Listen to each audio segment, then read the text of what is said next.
Oi, gente, sejam bem-vindos à aula de hoje. Hoje a gente vai falar um pouquinho sobre literatura. Na verdade, assim, a gente vai fazer uma introdução aos movimentos literários, né? A gente sabe que literatura não se resume a estilo, período ou movimento literário, né? Que são sinônimas essas três palavras: períodos, estilos e movimentos. Mas é importante a gente saber desses movimentos, das características desses movimentos, né, dos contextos históricos em que se situam cada um desses movimentos, e também os autores, né, que os compõem, que escrevem nesse momento, nesse contexto em que é desenvolvido esse movimento literário. Mas assim, é muito extenso, são muitos movimentos. A gente sabe que nós temos uma gama muito grande de movimentos, e por isso hoje a gente vai trabalhar só com uma introdução. Essa introdução, ela serve de base para a gente entender os movimentos quando nós formos estudar cada um desses movimentos, né? É importante, antes de nós começarmos a falar de cada movimento especificamente, nós termos essa compreensão do geral, essa compreensão mais ampla desses movimentos literários, tá? Então, assim, aqui eu proponho para vocês uma linha do tempo, tá? Desses movimentos literários, e aí vocês podem ver que está bastante coloridinho, né? Tem bolinhas verdes, bolinhas azuis, bolinhas vermelhas e bolinhas rosas, né? Elas têm, cada uma delas, vocês têm a legenda aí embaixo, elas têm um significado, elas não foram colocadas aí para enfeitar. E também a gente percebe, vocês podem perceber, que em duas dessas bolinhas azuis estão alocadas setas que a gente pode dizer assim que meio que está fora dessa linha do tempo, né? Mais ou menos isso. Eu vou já explicar o porquê que eu fiz assim, coloquei essas bolinhas e coloquei essas cores diferentes, tá? Para a gente explicar essa legenda, esse colorido todo na linha do tempo, a gente vai já retornar para essa linha do tempo. É bom a gente entender que nós temos, de modo geral, nós temos duas bases. Esses movimentos literários, eles são compostos por duas bases. Na verdade, assim, em muitos deles, elas se excluem, né? Uma exclui a outra. Se eu tenho uma base, eu não tenho a outra. Isso vai ser desfeito a partir do movimento modernista, que vai pegar e vai juntar essas duas bases, ou mesmo não trabalhar tanto, não trabalhar tanto com elas, né? Ele não vai considerar assim o foco da produção nessas duas bases. Inclusive, é um movimento, no dia quando eu for gravar aula sobre o modernismo, eu vou falar, um movimento que exclui, rompe com a tradição, com tudo que vinha sido produzido anteriormente, né? Então, assim, com tudo entre aspas, tá, gente? A gente vai fazer a explicação. Tem algumas rupturas com o que se vinha produzindo anteriormente. Muito bem. Então, assim, quais são essas duas bases, Thais? Essas duas bases são uma base mais racional e uma base mais emotiva, emocional. E elas encontram uma justificativa aí dentro de dois ápices, né? Que são duas linhas de pensamento que são diferentes. E elas são não só diferentes, como elas são opostas. Percebam aqui, ó, duas linhas de pensamento e estilo. Tá? A primeira seria a linha dionisíaca, derivado do nome Dionísio, que foi um deus grego, né? Ele era um deus da mitologia grega, que era considerado o deus do vinho e da emoção, certo? Então, assim, algumas escolas literárias que têm base emotiva, né, mais emocional, elas são ancoradas nessa linha dionisíaca, tá? E aí nós vamos ter na sua base, na base dessas escolas literárias, nós vamos ter as características da emoção, né, o lirismo, o subjetivismo. Além da linha dionisíaca, nós temos a linha apolínea, que deriva aí do nome Apolo, que também foi um deus grego, mas ele era o deus da razão, tá? E aí as escolas literárias que são ancoradas nessa linha apolínea, vão ter como características de base principais o equilíbrio, a lucidez e o objetivismo. Ou seja, justamente o oposto, a linha apolínea é justamente o oposto da linha dionisíaca, tá? E aqui a gente pode ver, ó, características mais gerais de base dessas duas vertentes, né? A apolínea, que a gente vai já retornar para a nossa linha do tempo, vocês vão ver que ela vai estar em rosa. Eu acho que é o contrário, gente, mas tudo bem. Mas enfim, a gente vai já retornar para a linha do tempo e a gente verifica. A linha apolínea vai ter equilíbrio, vai ter harmonia, vai ter regularidade, proporções, simplicidade, clareza e concisão, né?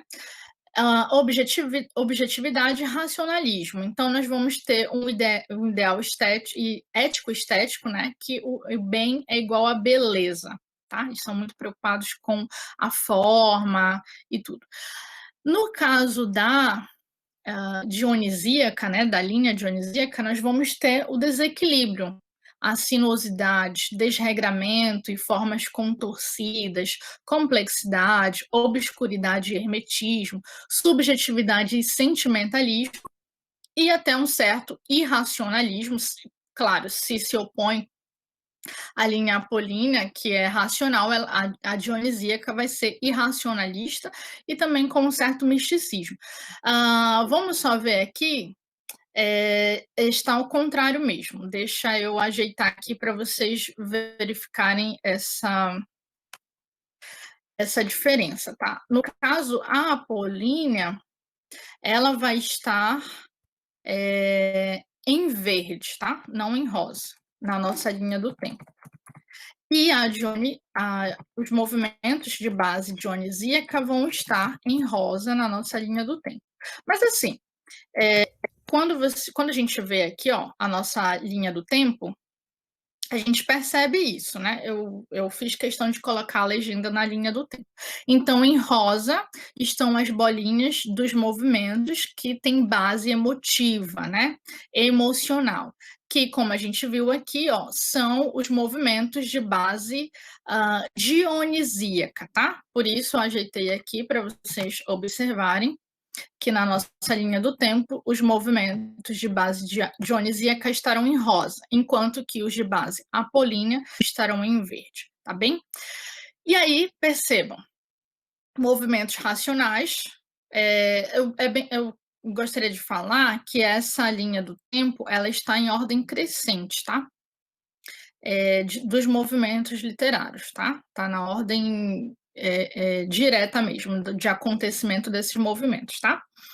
E esses séculos que aparecem aí embaixo, com exceção dos 3 primeiros, os demais estão situados no acontecimento no Brasil, tá? No início de acontecimento aqui no Brasil. A gente sabe que a gente estuda literatura na escola e a gente estuda literatura luso-brasileira, né? Por que luso-brasileira? Porque a gente estuda movimentos que aconteceram em Portugal, por isso luso quer dizer português, né? No caso, são os portugueses, o povo português lá de Portugal, e brasileiro porque pega a gente daqui, né, do Brasil, a produção que foi feita aqui no Brasil. Por isso, literatura luso-brasileira. Então, os 3 primeiros movimentos, como vocês podem ver aí, o trovadorismo, o humanismo e o classicismo, são movimentos que só acontecem em Portugal, ainda não acontecem no Brasil. Porque até então o Brasil não tinha sido, entre aspas, descoberto, tá bem? E a partir do quinhentismo, que, como vocês podem ver, vou já explicar aí por que ele e o pré-modernismo estão fora, de certo modo, dessa linha do tempo. A partir do quinhentismo, a gente tem o princípio, né, da literatura brasileira, tudo bem? Aí vamos explicar os movimentos, ou os nomes, né, que estão em azul, com a linhazinha azul, que são considerados períodos de transição. Com exceção do quinhentismo e do pré-modernismo, o humanismo foi um movimento literário, tá? Ele foi um período de transição, porque ele aconteceu na transição da Idade Média para a Idade Clássica, para a literatura, e a história chama aí de período de transição da Idade Média para a Idade Moderna, tá? Só que na literatura, esse período que se inicia após o humanismo, a gente chama de Idade Clássica, tá bom, gente? Tem essa diferençazinha aí. Então, o humanismo foi sim um movimento literário, tá? Apesar de ele também ser um período de transição. O quinhentismo não foi um movimento literário, porque não se tinha produção literária. Nós tínhamos escritos informativos sobre a nova terra, né, a que se chegou, no caso o Brasil, mas não temos produção de poema, de conto, tá? Então, por causa disso, pelo fato de nós não termos uma produção literária, a produção literária ser incipiente, então ele não é considerado um movimento literário, mas ele é estudado como princípio da literatura brasileira, tá? Por isso ele entra na nossa linha do tempo. O pré-modernismo também não é considerado um movimento literário, apesar de termos produções nesse período de transição pré-modernista, mas ele é um movimento, perdão, ele é um período aí de transição, né? A gente tem as primeiras manifestações modernistas, entretanto, como ele é um período de transição, a gente tem produção modernista, né, que se aloca, tem características modernistas, mas nós também ainda temos resquício de produção do que se vinha produzindo, né? Dos períodos, sobretudo, parnasianismo e simbolismo que juntos aí compõem o finalzinho do século XIX, tá? Então, ele também, embora seja período de transição, não é considerado um movimento literário.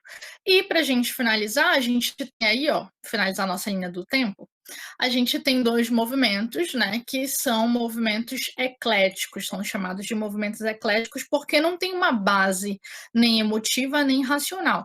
Mas, pelo contrário, na verdade, a gente tem uma junção disso, né, dessas duas características, e não mais a preocupação de produzir de acordo com aquele contexto histórico específico. A gente sabe que, gente, o contexto histórico, quando a gente estuda literatura, é muito importante você entender história. Eu costumo brincar nas minhas aulas de literatura dizendo que a literatura é prima da história.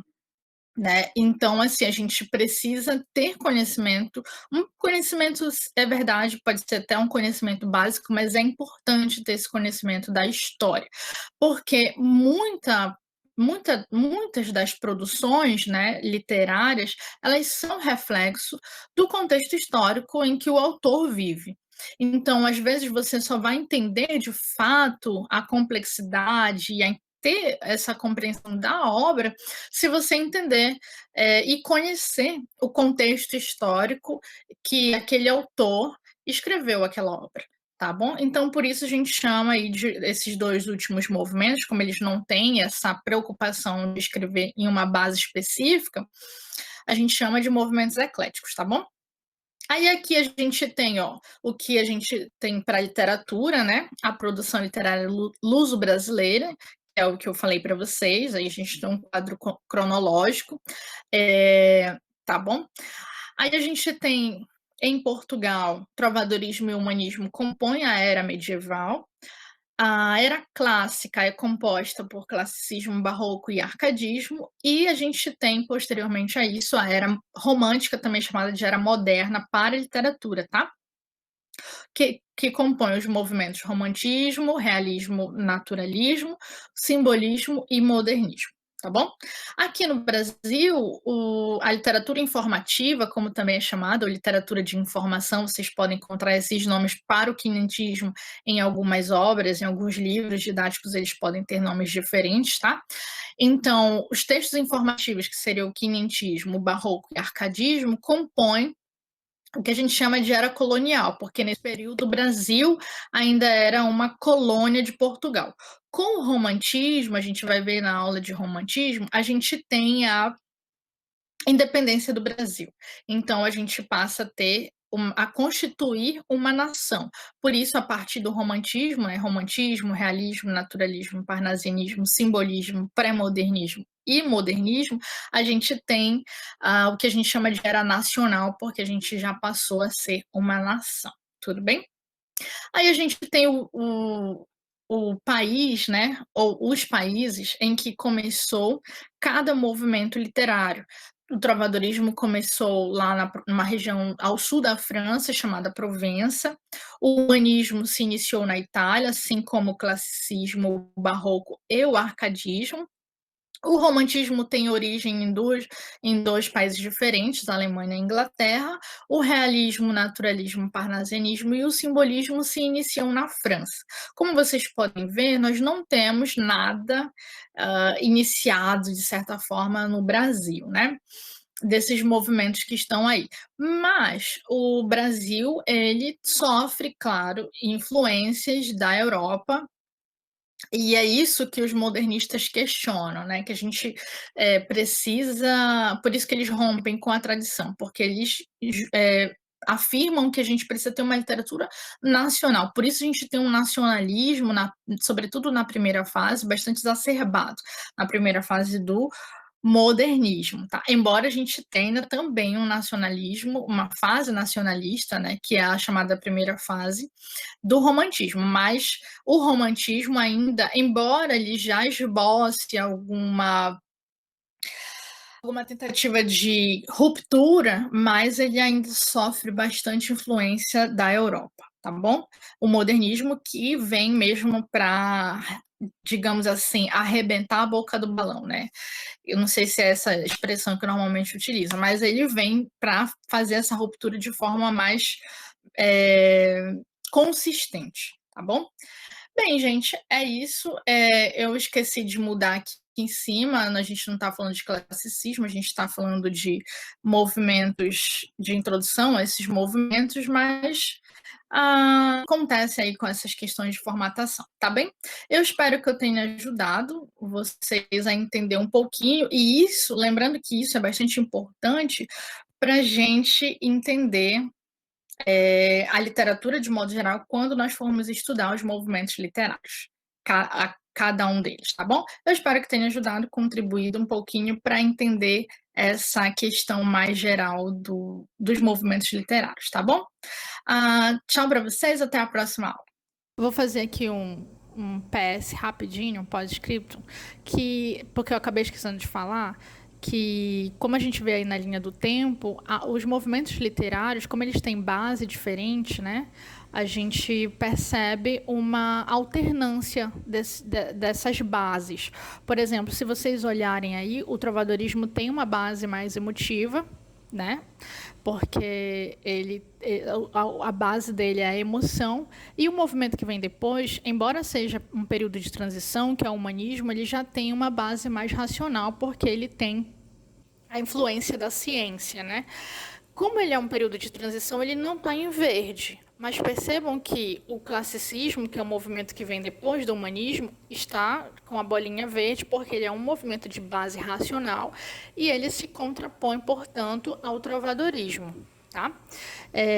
Na verdade, o classicismo ele vai ser, digamos, a consolidação das características das discussões que já se vinham tendo no humanismo, né? Mas se a gente for olhar para a literatura já aqui no Brasil, né, também, que aconteceu também no Brasil, a partir do Barroco, vocês podem perceber, por exemplo, que o arcadismo se contrapõe ao Barroco, né? O arcadismo, com uma base mais racional, se contrapõe ao Barroco com uma base mais emotiva, e o próximo movimento, que é o romantismo, já tem uma base mais emotiva, que, por sua vez, vai se aproximar das características do Barroco, né? E, em seguida, ao romantismo, nós temos um movimento que vai se contrapor ao romantismo, que é o movimento realista, que, por sua vez, tende a se aproximar das características do arcadismo. E, posterior a ele, a gente tem o simbolismo, que vai se contrapor ao realismo e, por sua vez, apresentar características semelhantes ao romantismo e ao barroco. Olha que interessante, por isso que é importante a gente saber, ter consciência dessa linha do tempo, porque a gente sabe quais são os movimentos que são próximos, né, têm características parecidas, e quais são os movimentos que divergem nas características, tá bom?